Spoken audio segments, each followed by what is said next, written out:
Facebook's rolling. Shalom, shalom. All right. YouTube and Facebook both moving. Perfect. Shalom, guys. It's your girl Jetty, Empress Jetty, the Rabble Rouser. Shabbat shalom, everyone. Let me see. This light is making YouTube weird. Hold on. Zara, turn that light on. See if that's better. That's a little bit. We'll see if this upper light is better. Shalom, guys. How's everybody's?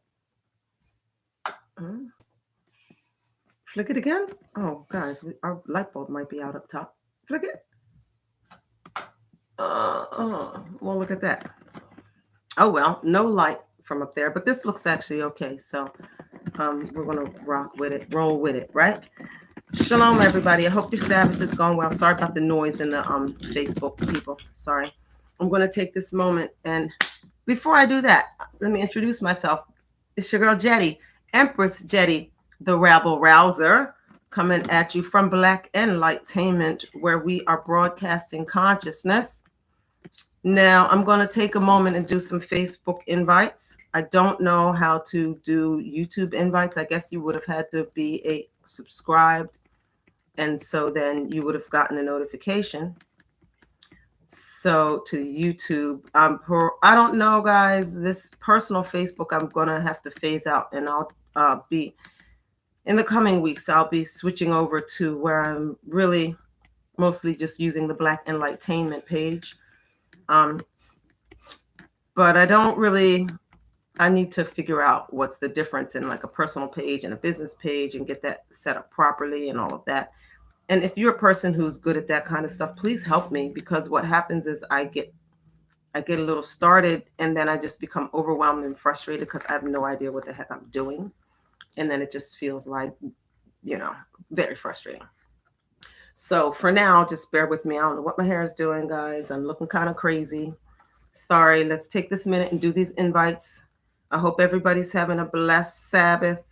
Those of you that follow me on Facebook, you know that I am in a trying time right now. My mom is not well, and she's older. Let me see. This is 2020. She's 73. So, I'm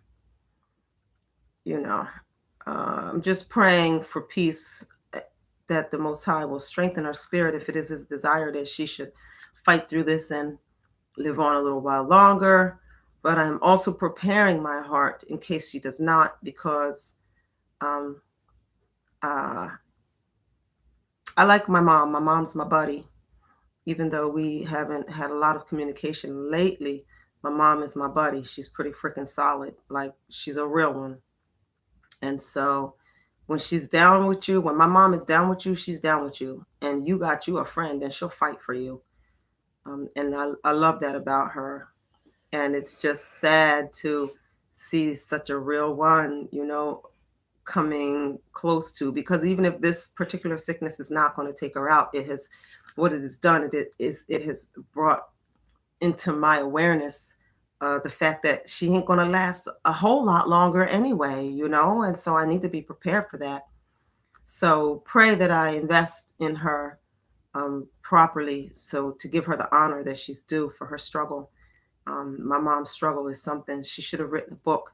Maybe she'll fight through this thing and come back strong and write a book, because I'm telling you, my mom's story is like some other level stuff, what she's been through. And so just be praying for my mom, that the Most High have His way with her, that if she is to fight the sickness and get better, just pray her strength. And if she is to resign and just be done fighting, that it will be a peaceful and a transition for her, where she's not getting stuck through people holding her, not being ready to let her go, or through regrets or things unsaid, things undone. Those kinds of things can really complicate a transition into the next reality. And so I'm just praying that her heart is clear, and that whatever it is that is her destiny, if she's to stay or to go, that just be manifest graciously upon her. I would personally love, of course, if she would get better and come live with me. But we'll see. So be praying for that. But that's not what we're here to talk about today. I'm going to do a few more invites here on Facebook. Today, guys, we're going to talk about free will and purpose, right? Free will and purpose, how they connect, right? And so I'm using as an example Esther. I'm not reading from the book of Esther. Some of you are familiar, some of you are not. You can read it on your own time. But I'm going to speak as if the people in the room know the story of Esther. If you don't know the story of Esther, forgive my not reading it to you, but you can find it in the Bible, in the Old Testament, and you should check it out. It's a very cool story. So I'm just going to give you the Cliff Notes version. So Esther was Esther, and listen, guys, Facebook has been really hating. It doesn't let me know who's in the room. It doesn't let me see you guys' comments, and it never lets me bring people on camera when I try. So that kind of sucks, especially if you wanted to get on and you had something you wanted to say or add to the conversation. I will try, but chances are Facebook isn't even going to let me know that you wanted to get on. So if you make a comment that I seem to not notice, or if you ask me to tag you in and I don't respond, inbox me and let me know so that I'm aware. Because the other night I did a live and I was opening up conversation, and apparently people were really active in the conversation, but from my end it showed nothing. It didn't even show the people in the room. It wasn't showing me their comments, and several of them were trying to get in to talk. Hallelujah.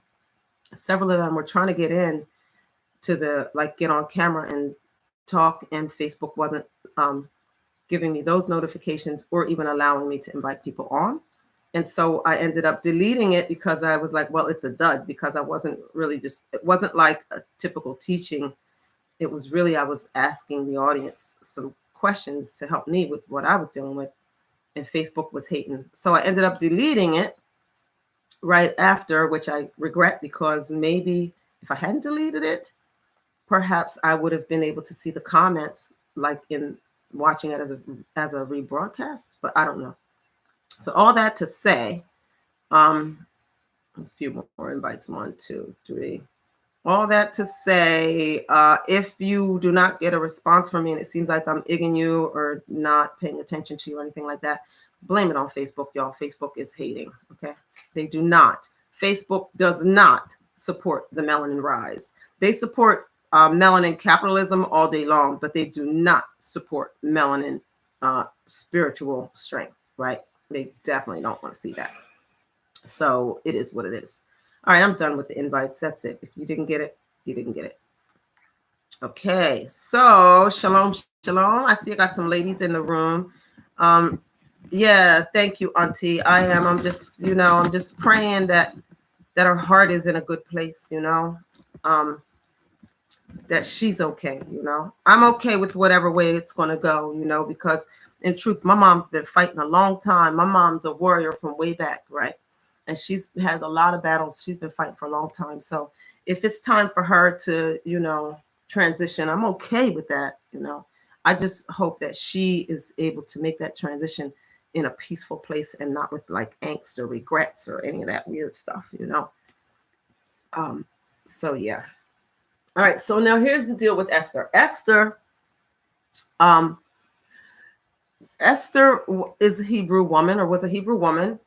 And her parents were, she survived her parents. She was really young, and her parents were not alive, and her uncle adopted her, and he raised her up. And her uncle worked for the king, and it was, I want to say Xerxes was the king. Persia, I think, was the empire that was over the lands at that time. So the Hebrews were subject to Persia. And so she was living in the province, right, in a particular province in Persia. And her uncle was an advisor to the king. So her uncle was in and out of palace life. He was like a government person.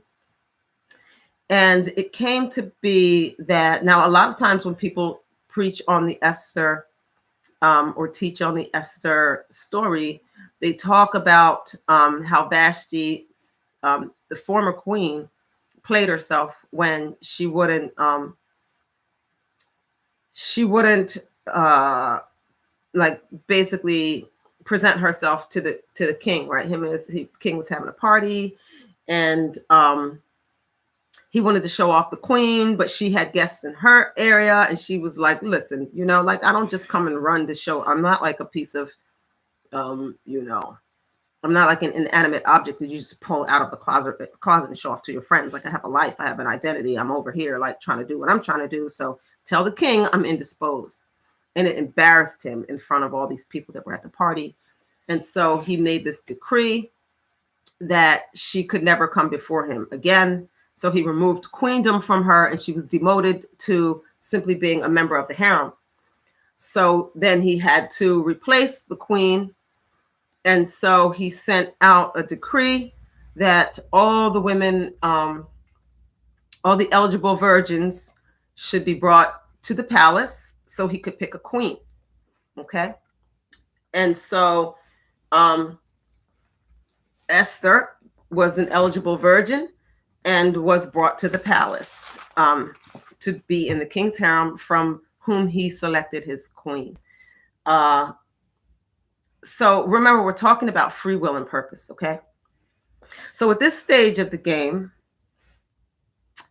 let's look at free will operating so far. Vashti, in her free will, made a decision that she was going to stand up for herself, right? And not participate in this, what she considered to be a demeaning act, which was to just go and parade around and let everybody say how beautiful she was. And the king, that's right, I love her, right? And so in Vashti's exercising her free will, she demoted herself. She removed herself from the position that she had been placed in, right? So sometimes exercising your free will can undermine your progress, or can move you out of a position that you would have liked to remain in, right? Or maybe she was over it. Maybe she didn't care if she was demoted, because after all, if you're the queen, there are requirements of you like that, right? Like you don't get to pick and choose when you're going to come before the king. You come when the king calls. That's how that goes. So those of you that want a king, you want a royal this and that, right? You want a man who has king anointing, who walks in king confidence, right? And in a king reality. You're going to have to understand that your free will is sometimes going to have to take a back seat to that position. The position calls for certain protocols, right? And so it's tricky to know when to break those protocols and when to observe them, right? So Vashti gambled and she lost, right? She used her free will and it was honored. Her free will was honored. Nobody went and dragged her, right? They said, "Oh, you don't want to come to the party? Cool." And then she was demoted. So there you have Vashti's free will, exercising her free will, that removed her from a position from a very coveted and special position, right? So sometimes free will can undermine us. You don't have to prove that point, right? Note to self, thank you, Father. You don't have to prove that point, right?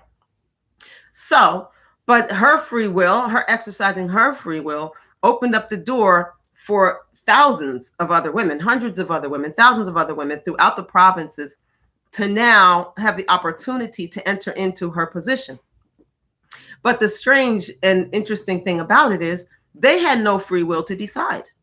You could not refuse to come to present yourself to the king as a virgin, because if you didn't want to be the queen, that didn't matter, right? Like your free will was not in play here. Your free will didn't matter, right? So here's Esther, this eligible virgin, and whether or not she wanted to come to and be a part of the king's harem she didn't get that option. She didn't get to choose that part, right? So a lot of times in your purpose, there's going to be ebbs and flows where parts of it you're going to get to make a choice. Parts of it you're not going to get to make a choice. It just is what it is, right? The Most High is going to put you in positions and situations that are going to set you up for that moment when you're going to get to use your free will or not. So as the story goes on, basically there was a plot to wipe out the Hebrews from the provinces of Persia, and Esther, who had not, or Hadassah, actually was a Hebrew name, she who had not revealed that she was a Hebrew, it didn't come up, and she didn't say, right? Her uncle had advised her, don't even say you're a Hebrew. You're just an eligible virgin in the province, right? Like there's no need for you to like reveal your ethnic and cultural identity, right? And so that was like a secret. And so what happened eventually was this plot to kill all of the Hebrews because they were very strong and prosperous within the kingdom of Persia, right? They were under the Persian king, but they were still a prosperous and kind of an independent people in the way they culturally were, set apart, if you will, right? And so you have this person who is actually the seed of someone who should have been killed a long time ago. Disobedience a long time ago left the seed of this lineage around, who now was in a position where he could enact his revenge upon Hebrews. And so he basically had talked the king into an assault against the Hebrews, that they were just going to wipe them out and take all their stuff and wipe them out. And so now Esther is in this position where she's a Hebrew. She's the queen. Okay. So, but what had happened was she didn't get to choose that. She didn't choose to be queen. What she did choose to do, however, when she was in this harem that she didn't ask to be in, she did choose to walk in excellence. She did choose to maintain her sense of integrity, right? Her sense of uprightness, right? Listen to me, your free will, if you're ever going to use your free will, right? And I'm not one of these people that feels like you should be using free will all the time. I always relinquish my free will to the Father. When the Father says, what do you want? I say, what do you want? I'm like the lady on Coming to America. Whatever kind you like, right? The Most High says, well, what kind of car you like? Whatever kind you like, right? What kind of this do you like? Whatever kind you like. I get a little frustrated when the Most High is like, no, I want you to choose, because I don't want to like choose the wrong thing. And I know the Most High always has the best thing. And then I usually can't even, a lot of times we can't even conceive of what the Most High's option is. So I get a little nervous when I have to choose stuff, right? I prefer for the Most High to choose, but that's whatever, right? When you're using your free will, always exercise your free will according to your standard of excellence. Always exercise your free will in a way that gives testimony to your own internal sense of righteousness, truth, and integrity. Do not use free will to violate yourself, right? And essentially that's what Vashti did. Vashti used her free will to uphold her sense of integrity, right? That was actually a really good thing that Vashti did, because if she had not upheld her sense of personal integrity, right, then you don't get this story.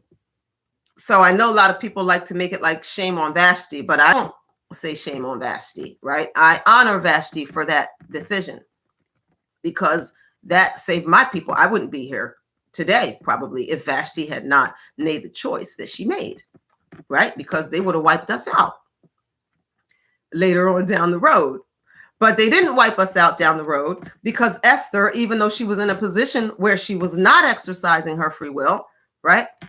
She was placed into this harem.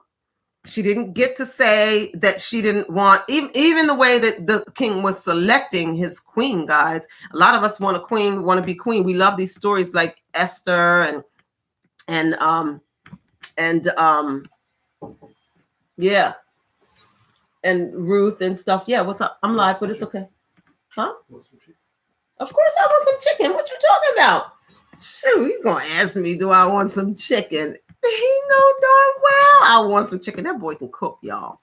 That boy can seriously cook. Listen, if any suitors, any ladies who got their eye on my son Malik, okay? Anybody that got their eye on my son Malik, you better come correct. But I'm gonna tell you, you finna be blessed because the man can cook. Okay, the man can cook. But anyway, so oh boy, he made me lose my train of thought. Got me thinking about chicken. So so Esther or Hadassah, right? She is in a harem. She didn't decide she wanted to be one of the king's 1,000 options, right? Nobody likes to be an option. If I'm an option, then I'm not an option, right? Yeah, well, that's cute for common people, right? But if you want a king, baby, you better believe and know he got plenty options, right?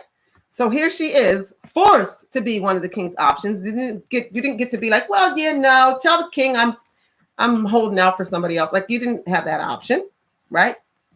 So here she is, forced to be an option to the king. But what did she do? What did she do as she was in this situation where her free will did not matter, did not mean anything, right? What did she do? She prepared for the win. She prepared herself just in case she would be in that position. She walked as if she was already in it. So she gained favor with the king's eunuch who he had placed over them because she was so excellent in the way that she carried herself, right? So now she's already carrying herself like a queen, even as she is in this position where she didn't even get the option to say whether or not she wanted to be a part of this harem. Now, the way that the king was selecting who he was going to make the queen, guys, y'all not going to like this either, was through a series of one-night stands. One by one, they brought these women to him and they spent a night with the king. Now, I don't know what you think they were doing, spending the night with the king, but please tell yourself what they were doing. They were doing what grown folks do, okay, at night in bed together. So here you have these women who have no choice in the matter whatsoever, and they've got to prepare themselves for this random encounter with the king, right? And whether they got notice, okay, you're up in 4 weeks or 3 days or not, we don't know, right? But we do know that eventually it was Esther's turn, okay? It was Esther's turn. And so she went before the king and they, long story short, they fell in love, they were married. He adored her. She became the queen, right? She only became the queen because even in a situation where she was forced to be in something that she didn't ask for, probably had never planned on, right? Even in that situation, she was excellent. She conducted herself in an upright, excellent manner. And so now she gets put into this position where she's the queen, right? So your conduct when you are in an inferior position is definitely going to determine the heights to which you go, right?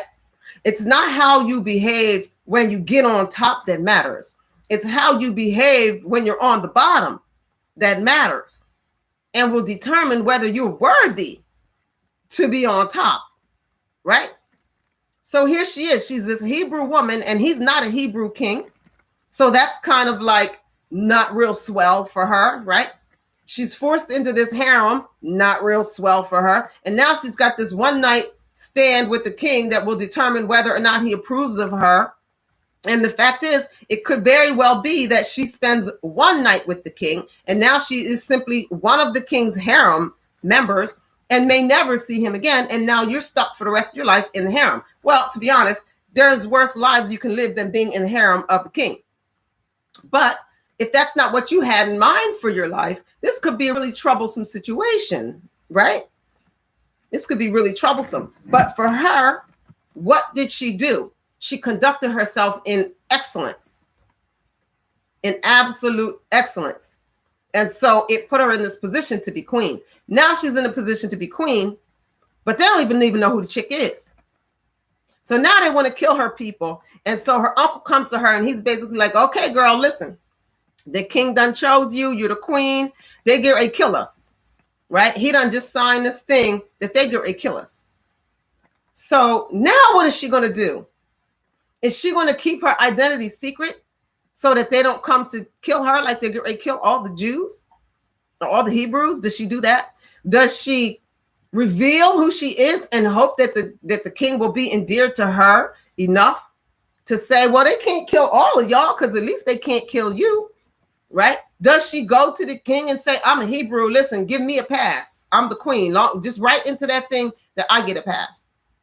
Or does she reveal her identity, right? Does she use her free will to reveal her identity and petition for the sake of all those Hebrews who would never have the opportunity to come and petition the king for their lives, right? So now enters Esther's free will.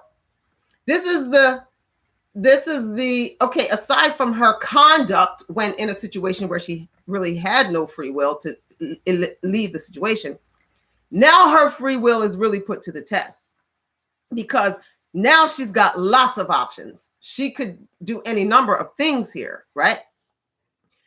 So what she does is she fasts and she prays and she decides that she's going to do this thing. She's going to reveal who she is to the king and she's going to petition him for the lives of her people, right?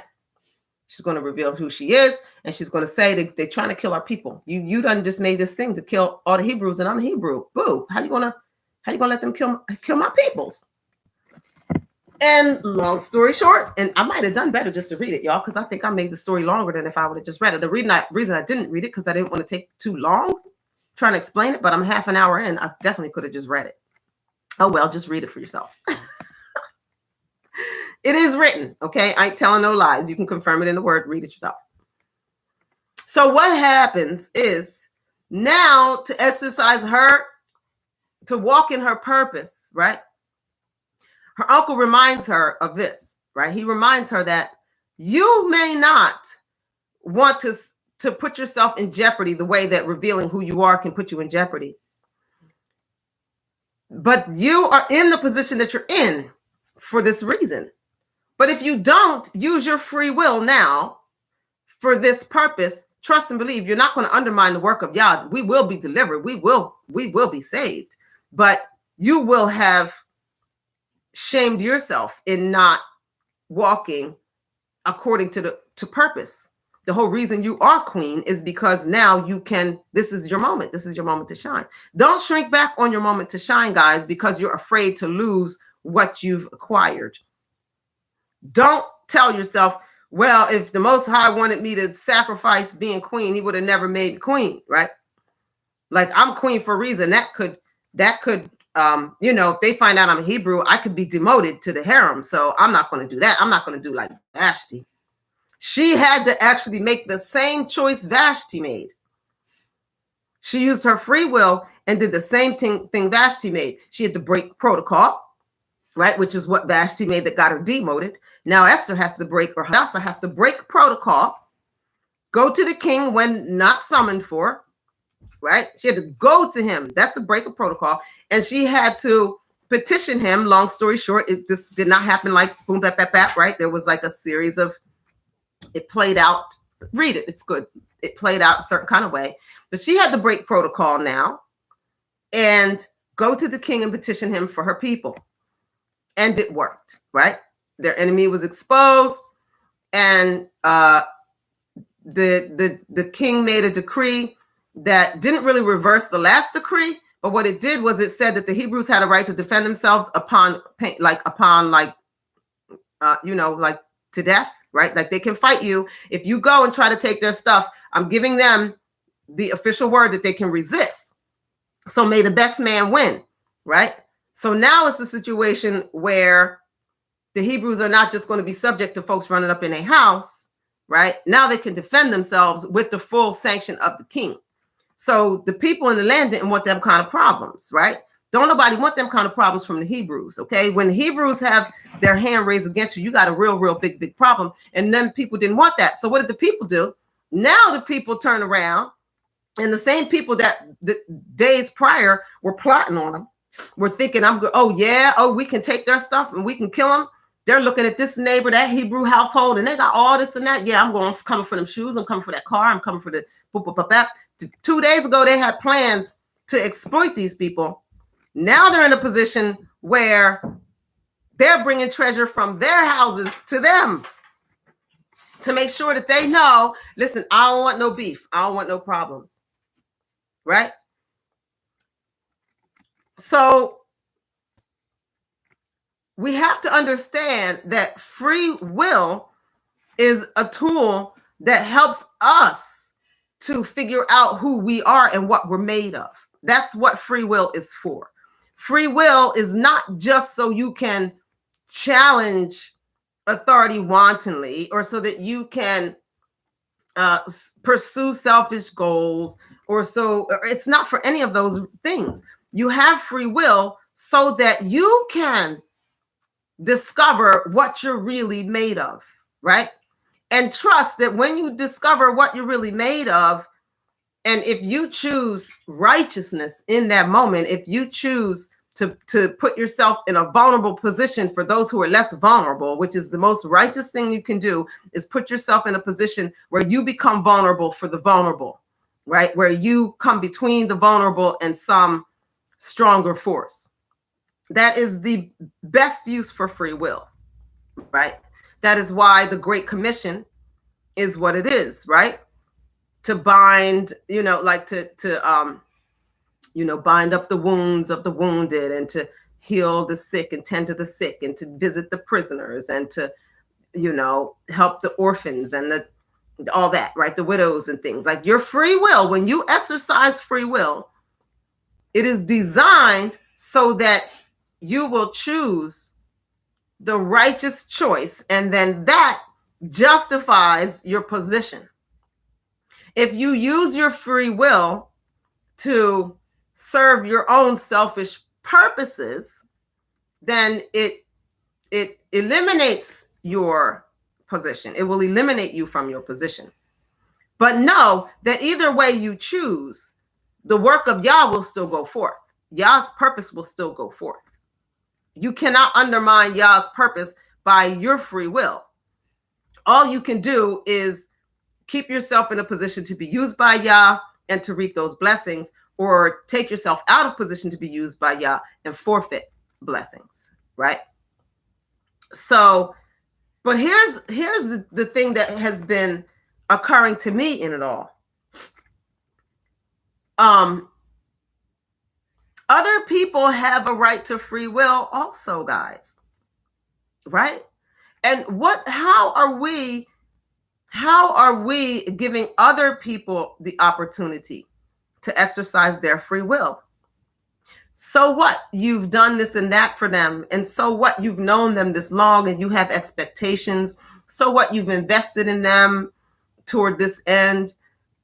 Are you doing like I have been doing as of late and eliminating from the equation other people's right to choose? And that's why I'm even talking about this, right? And I'm just going to be transparent, right? All of this is about me, because I have been in a position where, as of late, I've not been using my free will in the most powerful way. I've been using my free will to oppress in a way, right? Because there are, oh gosh, I had to talk about it without talking about it. I'm trying not to put it all out there, but I guess I'm just going to go ahead and put it all out there, right? No, I'm not.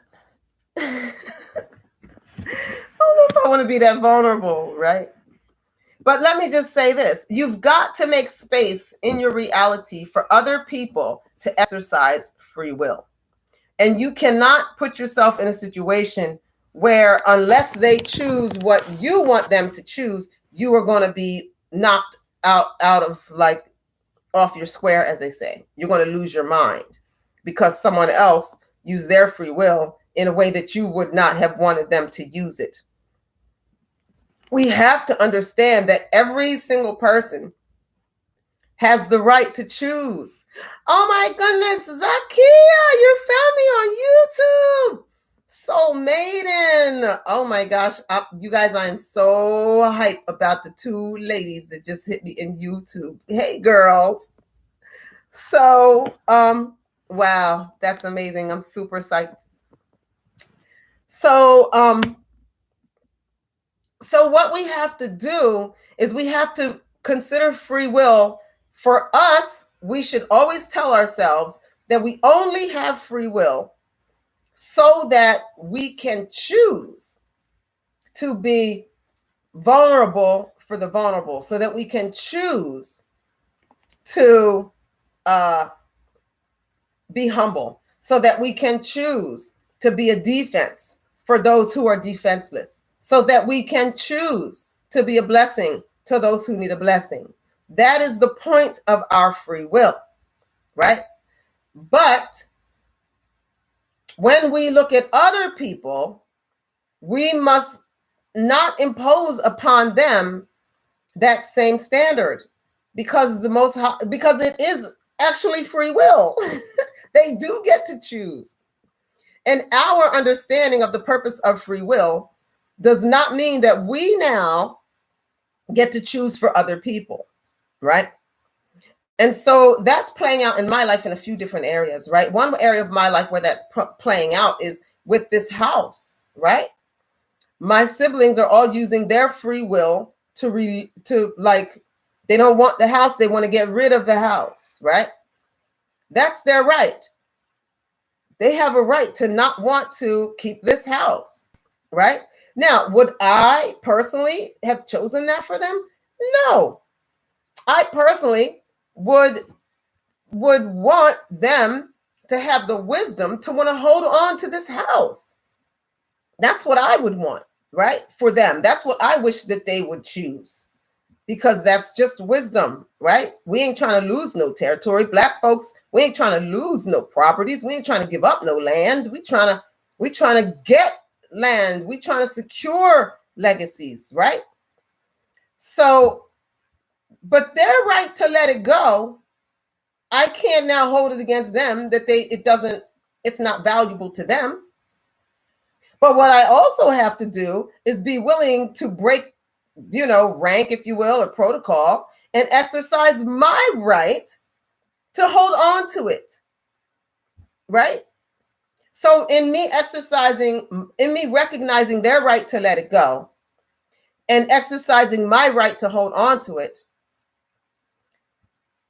when you use your free will in these ways, you need to know that everybody's not going to like you, even in your honoring their free will, right?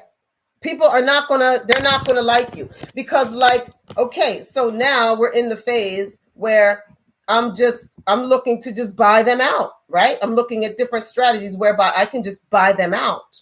Now that's going to honor their free will and mine. It honors their right to let go. You know what, Jess? I'm not even sad about it, because it's actually a great thing that they don't want it, because now it's all for me.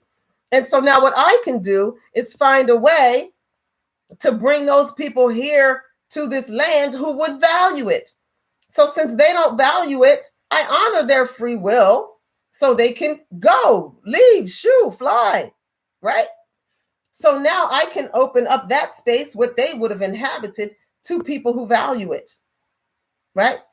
So if I'm so busy trying to like beat them over the head and convince them to hold on to it, right?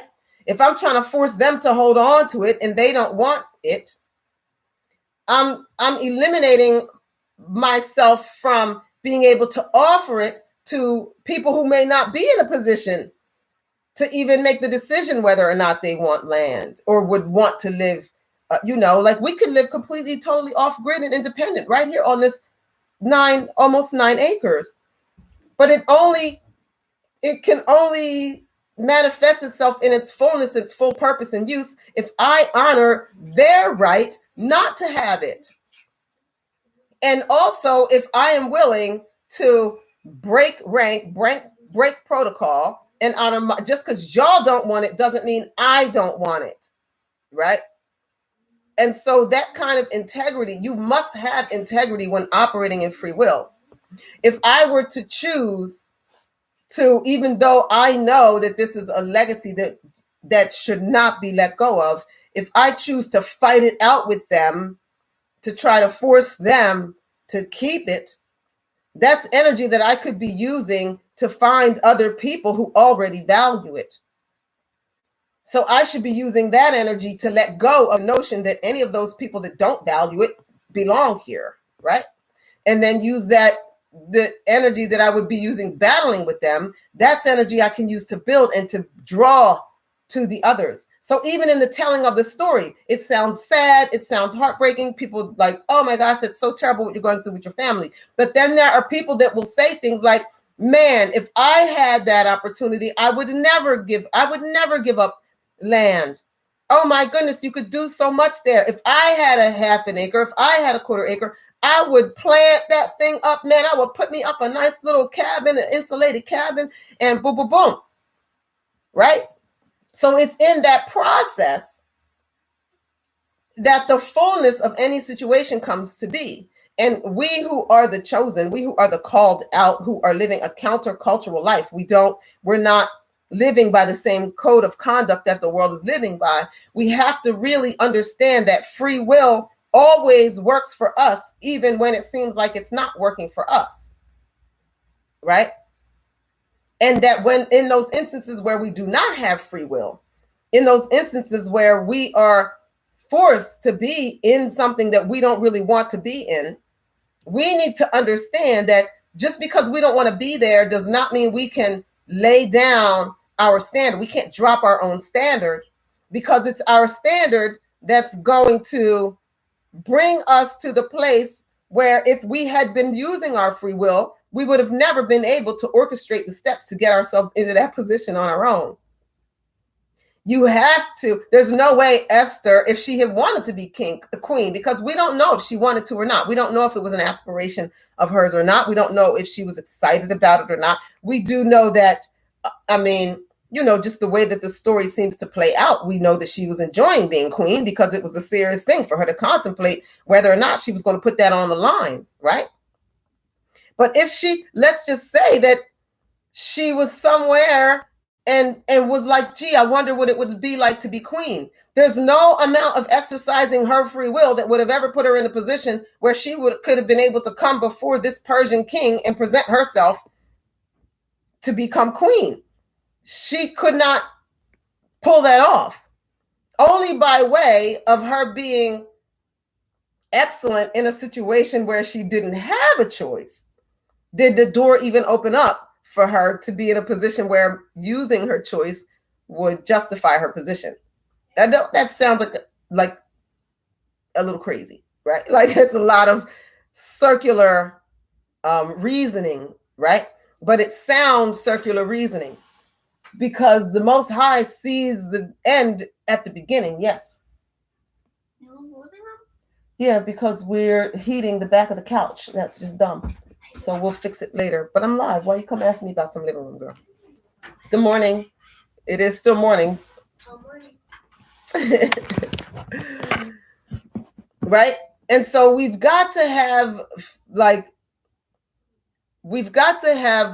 far enough sight and vision to know that, first of all, Romans 8:28, right? And I know they say Paul wrote that, but that's actually from the Rock. That's from Peter. Okay, Peter wrote most of Romans.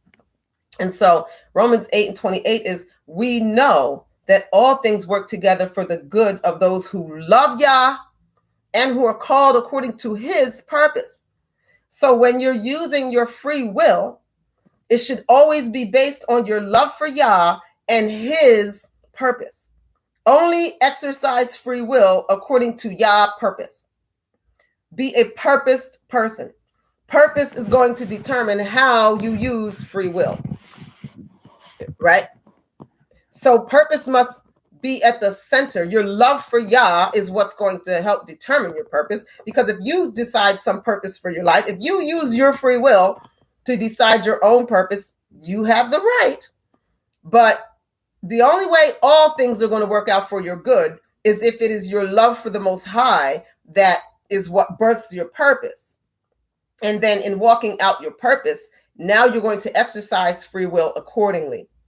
And that is always, always, always going to work out in a way that it's not just going to bless you guys, right? Like, it's not, the Most High is not small in the way that he sees us. It's not about you, right? Your blessing is going to feel like this is really spectacular, but it ain't about you. You're blessed to be a blessing. I know that's like a church cliche, but it's a fact, right? The Most High only ever blesses us because there's somebody nearby that needs the touch of that blessing, even if it's just the testimony of how you were blessed, right? Because maybe it's the child that's the blessing, right? Well, maybe, maybe right now you have the child, it's really it's just you. It's your own private blessing. It's an infant, right? But that infant's going to grow up and touch lives. So that your blessing is a blessing to the world, right? And so we have to contextualize free will in such a way that we understand the purpose of it. The purpose of free will is not so that we can willy-nilly just go around and do what we like and try everything out and live your best life and sample everything that the world has to offer. That's not the purpose of free will. The purpose of free will is to justify the position that the Most High will put us in outside of our free will. Right? We get the opportunity in our exercising of our free will to justify ourselves. And if you're using free will for other purposes than to justify yourself before Yah, then you are, queen, soulmate, and soulmate says abusing grace. Exactly. Like, you don't, just because you have free will, participate in every, I'm trying not to cuss, this is Sabbath and stuff, but into every foolishness and you don't just because, well, we have free will. Like, yeah, you have free will so that you can choose righteousness. Like, that's the whole point of free will. A lot of people say, well, why would a good and loving God even create evil? Why? So people can choose good. You can't say that you love Yah if you don't have a choice. Love is not compulsory. It doesn't work like that, right? So without the option to choose wickedness, you can't possibly choose good. So wickedness wasn't created for us to indulge wickedness. Wickedness wasn't created to destroy us. Wickedness was created to give us a way to choose righteousness. So free will was designed for us to hand it back to the Father and say, well, what would you have me to do with it? And sometimes the Father is going to reveal to you what he would have you to do with it. But sometimes the Father wants you to reveal to yourself what you would have you to do with it. Because if you're always in a situation where the Most High makes the choice for you, you never know if you're worthy. Right? And so you could just live in this existence where you're always doubting yourself. You're always wondering if the next person should have it. You're always wondering if it's going to be taken from you, if you're going to lose it. You have these kinds of concerns, right? So you use your free will in those moments where it really matters to prove who you are to yourself, to the world, to your creator. That's the whole purpose of free will. And you must allow other people that same opportunity. And just because you know what's best, just because you can see that they're heading for disaster, just because you know that they're going to cause loss, none of these things give you the right to usurp someone else's free will, right? Because now you will put somebody in a position that they don't deserve, or that they're not prepared for, that they haven't been groomed for. That process of being of Esther, right, Hadassah, that process of her being in the harem, how she dealt with the fact that you're in a harem, girl, and chances are you're going to get one whole entire night with the king, and he might not swing back around for you for your whole entire lifetime. That's a reality, right? That was like a reality that she was facing. But what did she do? Act a fool? and do what she could to be eliminated so that she wasn't a part of the harem, so she could go get herself a whole husband? No, she prepared herself for the win. She prepared herself for the win. She conducted herself during that process as if she was already the queen. And that's why it was easy. That's why it was an easy thing to slide her into position, because we ain't even got to teach you how to act like you know. You came in the door acting like you know. You came in the door like a queen. So it ain't nothing but to put the crown on your head. Right? So I hope that that wasn't too jumbled and weird. I was trying not to tell the story of the, I told one story of how it's relevant in my life, but it's not the crux. It's not what really brought me to come to talk about this. And I'm trying to learn which things to share and which things not to share. And so you guys are you guys know my learning curve here. So you guys get to go through the different phases of these lives with me. And so forgive that it was a little weird and scattered as I tried to sift through information to share and information not to share. That's just a process that I'm in personally right now. But I am learning that to honor other people's choice, to really honor other people's choice and not hold it against them. That, you know, everybody's not a royal, you guys. And that's the facts. Like the fact is right now, what is happening is the cream is coming up to the top. And we have to be okay with how that manifests. We have to be okay with who does not enter into the winner's circle, who does not make the cut, who does not get to build a new earth with us. Right? Soulmate, and am I right? We don't get to make that choice.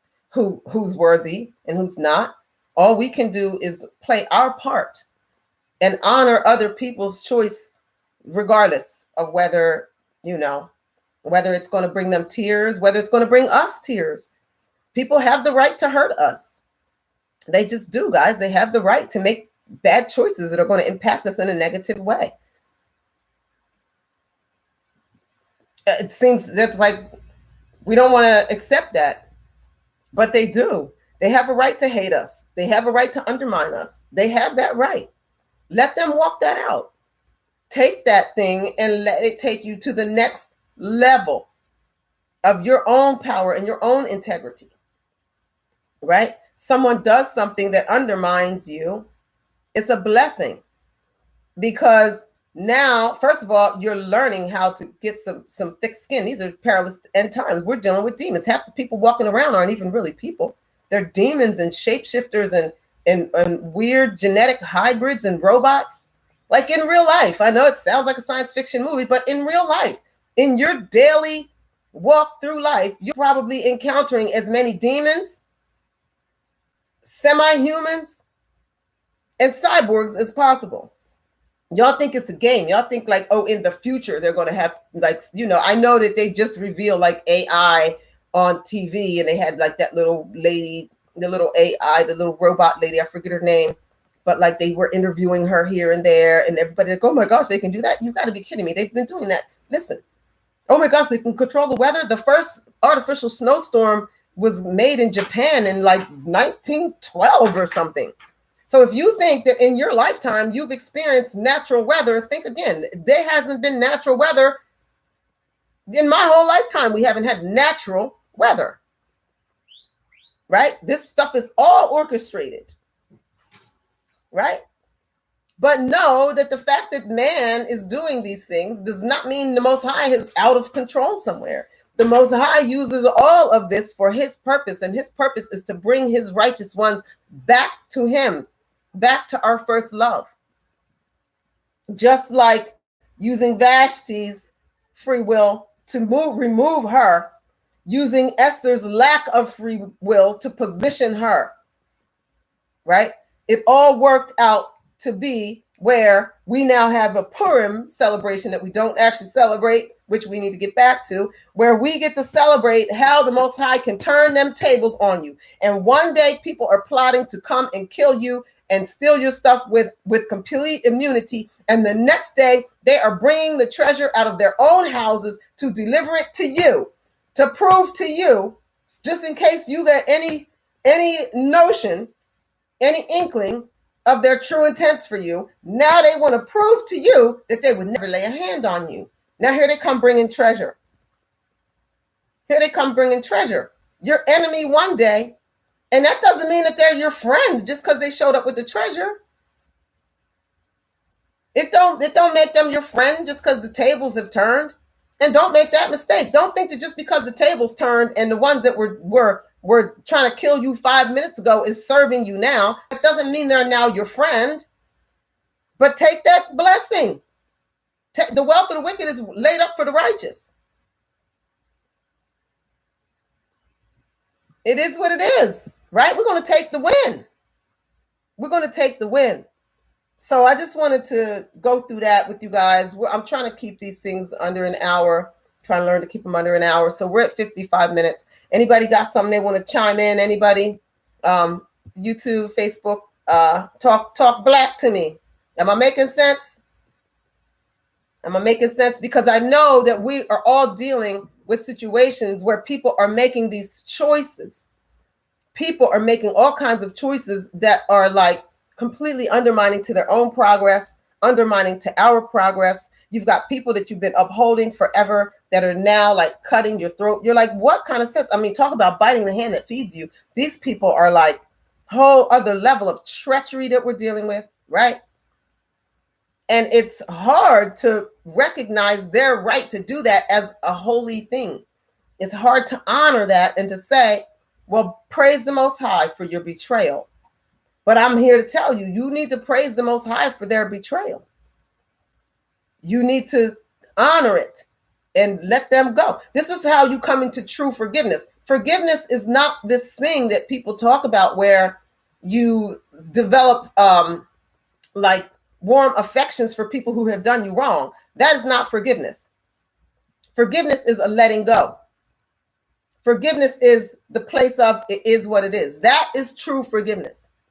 True forgiveness is when you get to it is what it is. They did what they did. Right? When you're able to just accept it for what it was, and now you can do what you got to do next. Right? That's what forgiveness is. Forgiveness isn't this weird stuff that the church has taught about, like, letting and inviting people to defile you again and again and back, in the difficult relationships where people just continue to abuse and abuse and abuse you. And you're just supposed to like love them through it. And I'm like, yeah, no, I ain't trying to hear that. That's not forgiveness. Okay. Forgiveness is, it is what it is. I take my hands off of it. I accept that this is a part of the Most High's divine plan, and we're moving on. Forgiveness is when you actually can just moving on now, walking in my own purpose here. Right? So there you go, guys. Yes, that's correct. Like that. So, okay. So Soul Maiden on YouTube says you have to check yourself and make sure you don't have a soul tie. And forgiveness will break those soul ties, guys.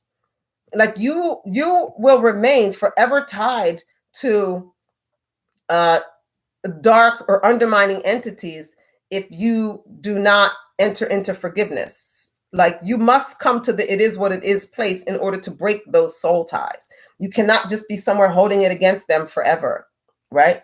Like I am not holding it against my siblings forever that they're all treacherous and doing all this wicked stuff.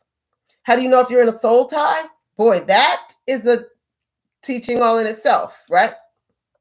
Okay, Soul Maiden. My buddy Jessica says, "How do you know if you're in a soul tie?" So you, I'd love to hear from you on that one, but I'm gonna speak on it a few things. How I know to recognize a soul tie, Jessica, is when you think of this person or when this person comes to mind, does it have the ability to alter your emotional state, right?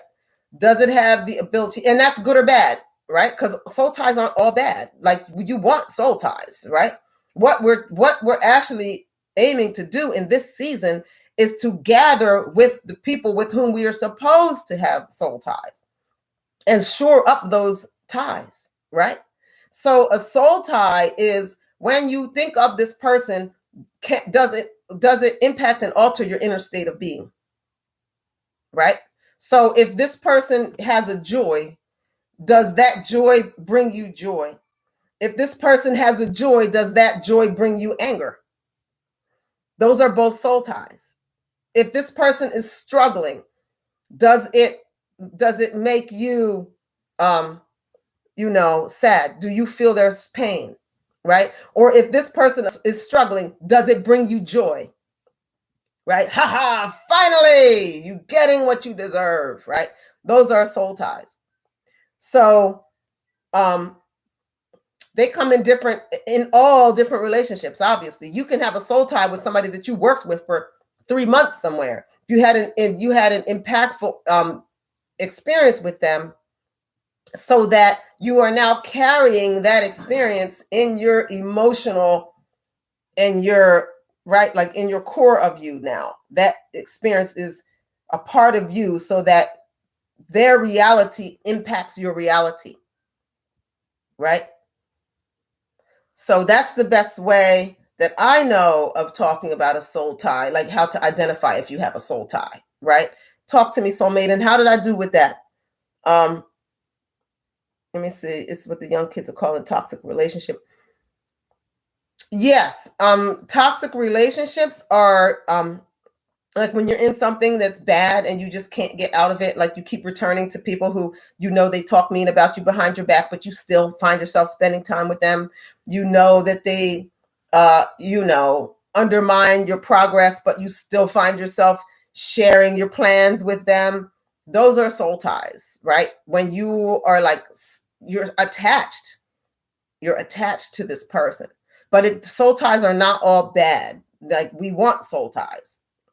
Sisterhood is a soul tie. Brotherhood is a soul tie. You think of Jonathan and David. That's a perfect example of a soul tie. Literally, the word says his soul was knit to his. Their souls were knit together. They became brothers. Their souls were knit together, that tied together, right? Woven together. And so a soul tie is when someone experiences in life impact you as in a way that, like I said, can alter your state. Now, that's different than, okay, if there is we're not robots, right? So people's experiences, even if you don't have a soul tie, are going to impact us on a certain kind of a level, right? Like you hear some sad news, you become sad. Oh, that's sad, right? Like you should be sad when you hear sad news or of a sad story, no matter who the person is, whether you know them or not. You should become sad when something sad happens. But that sadness shouldn't alter your state, your internal state, right? Do you become disrupted by it, right? Can you not shake it? If you can't shake it, you've a soul tie, right? And it's not always bad. Soul ties are not always bad, right?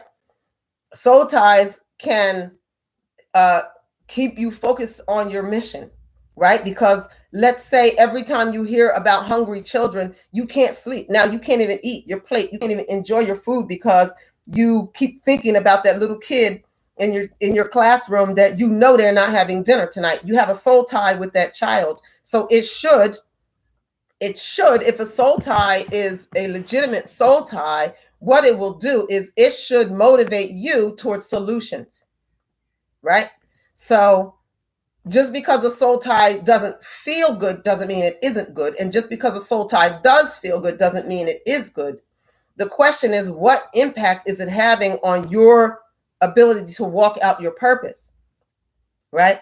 And so soul ties are there to solidify you in purpose, right? But there are many illegitimate soul ties, meaning soul ties where you are attached to something that you need to let go of in order to walk out your purpose, right? Okay, how am I doing, soul maiden? I'm referring to soul maiden here because she's my sister, and she's of a, I guess I'll say she's one of the prophets with whom I fellowship, and she builds me up and holds me accountable. So she says, perfect example, but imagine, would Jonathan have considered his relationship with David as toxic? Did Saul tell him plenty of times that David was ruining their relationship? She's just making trouble. Yeah, well, yeah, Saul had a problem. Well, that's another one. Saul also had a soul tie with David. Saul and Jonathan both had soul ties with David, right? Now, Jonathan's soul tie with David was a legitimate one, a righteous one, a one that helped David and Jonathan's soul tie with David was the legitimate one. It helped Jonathan and David to walk out their purpose, right? But Saul's soul tie with David was a one that needed to be broken because his soul tie was attempting to undermine David. He didn't want to see, even though he knew that David was going to get like that. Listen, when David showed up, much like with Esther, right? When you're the king and you show up, when you're the queen and you show up, people kind of tend to know, right? Especially the people that are currently holding that position. When you show up and you are destined for a position, definitely the person that's holding it will know that you're there to take that position. Now, whether that brings them joy or sorrow, yeah, it is what it is, right? So for the soul tie with Saul, Saul couldn't sleep. He couldn't bear the thought of David running around being so kingly. His soul was attached to David in a way that it drove him bonkers to see David doing so well. That was a soul tie, but it was an illegitimate one, right? Because it was designed to undermine David's purpose. So that soul tie was one that needed to be broken, right? But at the same time, David's soul tie with Jonathan was one that was sealed in the heavens, so much so that it's literally I think it's the only recollection I have of reading where the word says their souls were knit together. Like it literally is the defining soul tie, right? So some are legitimate and some are illegitimate, right? And so you don't want to sever legitimate soul ties. And you are not going to base that on whether or not they always make you feel good, because how you feel, it has very little to do with your destiny, right? So a lot of times you may have a soul tie to someone and they hurt your feelings a lot, but are they hurting your feelings in a way that's designed to undermine you and to make you feel less confident and to make you doubt yourself? Or are they hurting your feelings in a way that strengthens you and course corrects you, right? Soul Maiden used that word in our conversation before I came on, right? Course correction. Some soul ties are there to constantly hurt your feelings, to course correct. That one person in your circle that will be the one to say to you, you know good and well, you don't have no business X, Y, Z, A, B, C, right? So it's not about, we don't base things on our feelings. We must, because if you're wise, you will learn to remove the pain from the situation when that person who is in your life to help keep correcting your course. Now you will learn that it doesn't hurt when they tell you, yeah, no, I know that you're excited about that, but you and I both know that that's off course. Now you won't experience sadness. You will experience joy and gladness and gratitude for having them in your life to help course correct you. But that takes time to develop that appreciation, right? So where it doesn't hurt. But a lot of times it might hurt, right? The one that loves you most might have to hurt you a lot when you're when you're walking outside of your purpose. They might have to, listen, thy rod and thy staff, they comfort me, right? What is that? What does that mean when we say thy rod and thy staff comfort me? Do you know what the rod and the staff, do you know what a shepherd uses a rod and a staff for? Right? They are used to okay, so the staff is the one that has a little crook on it, the little shepherd's tool that candy canes are designed to look like. Do you know what they do with that? They use it to grab the sheep by the neck and snatch them when they're going somewhere. They ain't got no business. It's like, right? That's what that's used for, right? That's the staff. And the rod is used to beat the sheep, to break their legs. If you have a sheep that wanders outside of the fold all the time, and now you got to go and get them all the time, you got to go, here they go over the ledge. Here they going over there where the bears live. Here they going over there where the thieves live. They always wandering somewhere. That staff is used to literally break their legs so that now they cannot run way out there anymore. They have to be all slow.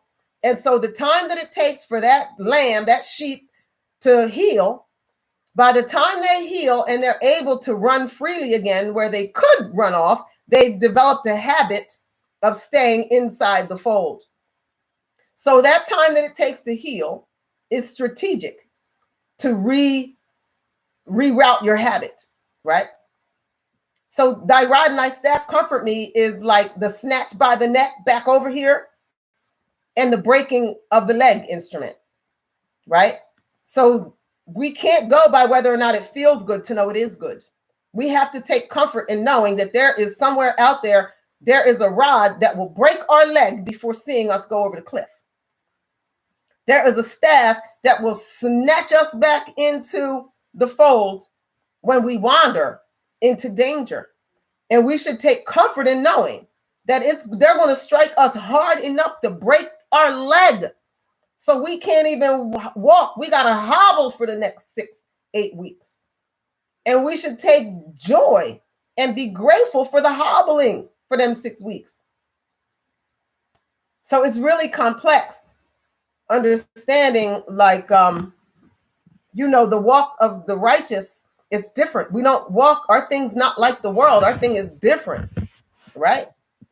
So feelings, whether something feels good and whether it is good, is two different, situations altogether. As of late, I drink every day. I try to drink, I drink a couple of these of lime and turmeric water with no sweetener, because I tend to have urinary tract issues, right? And so I've decided to just, why keep getting UTIs and then having to go get them, but having to heal them? If I drink this every day, I can avoid UTIs altogether. It's not tasty. I mean, it's not the most horrible thing ever, but it ain't nothing nobody's going to crave, okay? You ain't going to be like, what I'd like is some lime and turmeric water without any sweetener. Now, it's not too bad when it has honey, actually. But the sweetener undermines it. Like, you want a whole glass of it in your body without the sugar for it to do its thing, right? So, right? So just because it doesn't taste good doesn't mean it isn't good. And I'm not going to not drink it because it's not nice, or I'm not going to add honey to it every day because then I can enjoy it, because the honey is going to undermine why I'm even drinking it. Right? So we have to be drawn toward wisdom. Wisdom will teach us to value what is good for us, right? And to understand that what is good for us is actually good to us, right? So a good prayer to pray, if you're struggling with that kind of thing, like if you're really trying to work it out and figure out that kind of balance, like, is this a person who's in my life to undermine me, or is this person in my life to help course correct me? These kind of things. Listen, make every day your prayer that, Father, Mother, please make your desires my desires, right? Make your desires my desires. Make what I need my desire, so that I never have to choose between what I need and what I want, right? Like, make me desire that which I need, so that they're one thing. This thing that Paul presented, that we're always in conflict and warring with the internal self and all this, the devil is a lie. Double-minded man is unstable in all his ways. The righteous are not back and forth in some ever battle against the flesh. We don't have that reality, right? We are at peace with our flesh. We love our flesh.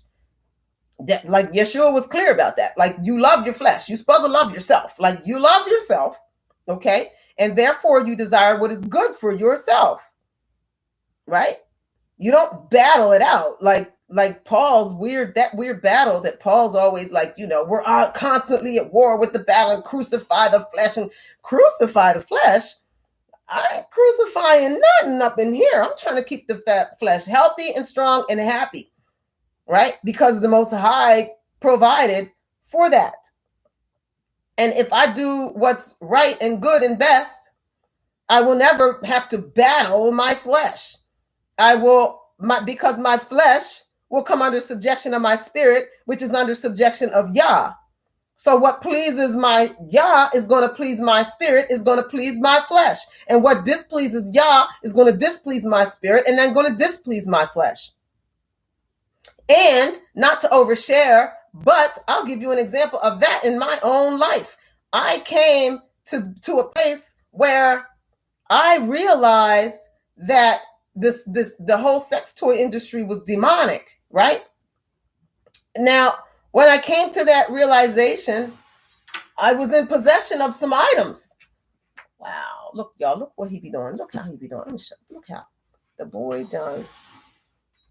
He done made barbecue chicken tacos. Can y'all see YouTube? I told y'all the man can cook. Let me turn this camera so y'all can see this on YouTube. Because look what the boy done brung in here. Barbecue chicken tacos. That's how he be doing, y'all. That's how he be doing. Got to tear that up. He fried that chicken up, cut that thing up nice.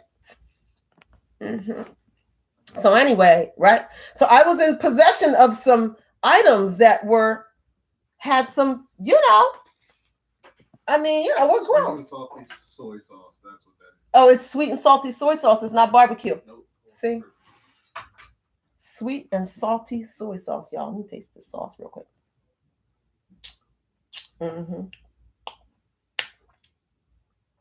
Yep. I'm finna bang that.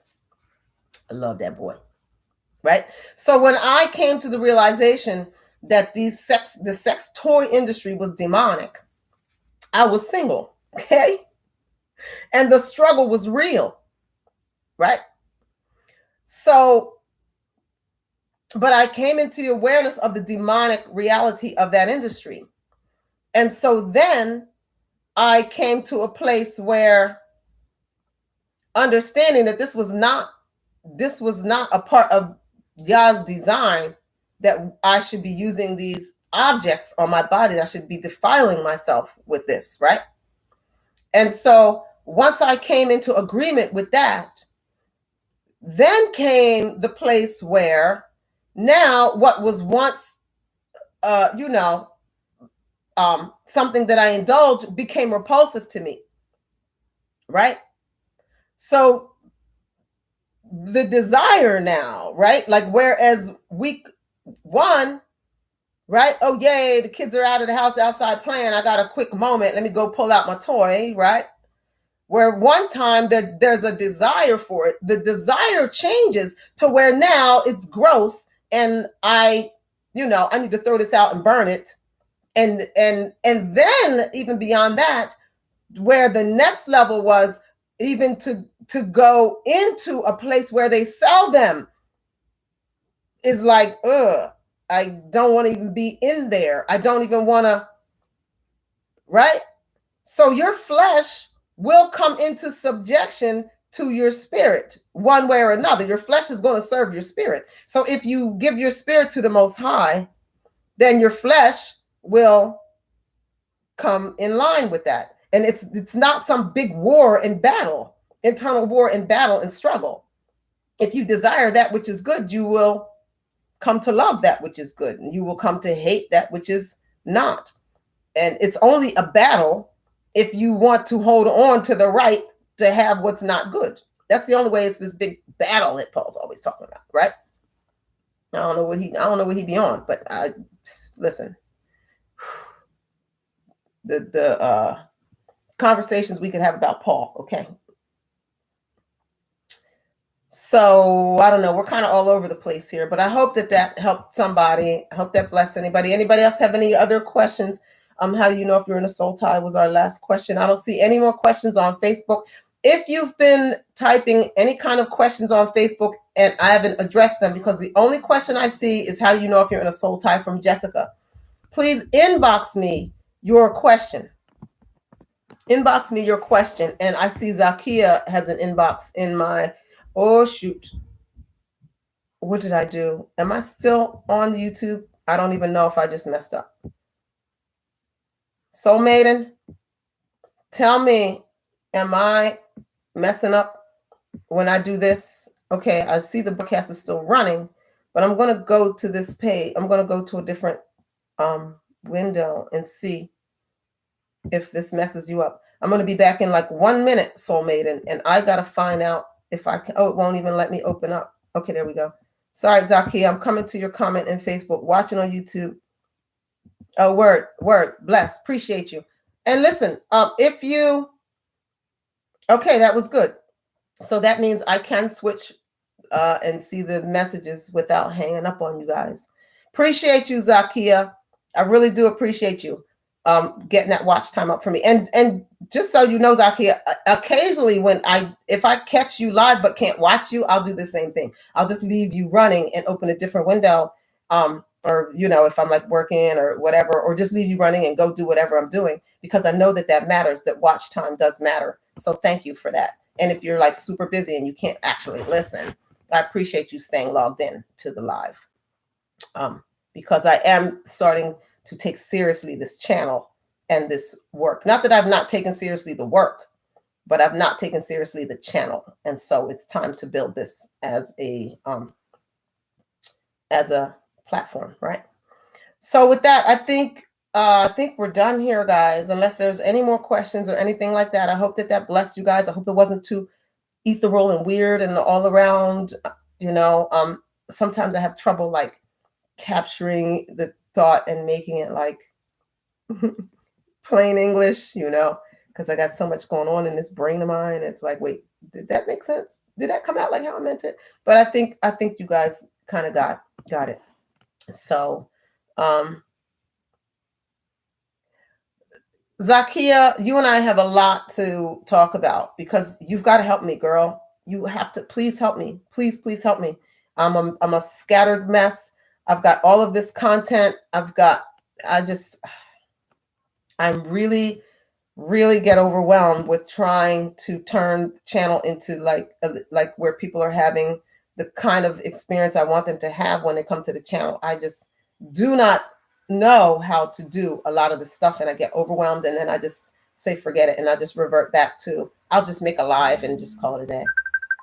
So with that, guys, let's get out of here. I'm going to decline this call coming in. May you all have a blessed and bountiful day. May the Most High move with you.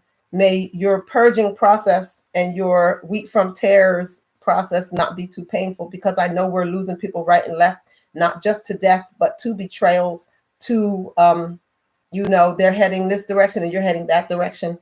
And I know that that's like really heating up in this day. And so I just want to encourage you all to stay your course and to be encouraged. And yeah, keep tuning in and keep those questions coming. And, of course, you're always free to hit me up personally in my inbox and what have you. And if you haven't already, on the YouTube channel, which is Black Enlightainment, please listen to the playlist, The Culture. I've got to make a set list. I want to do probably 4 songs. So 2 songs that I'll be doing are Y'all Promise and Devilment.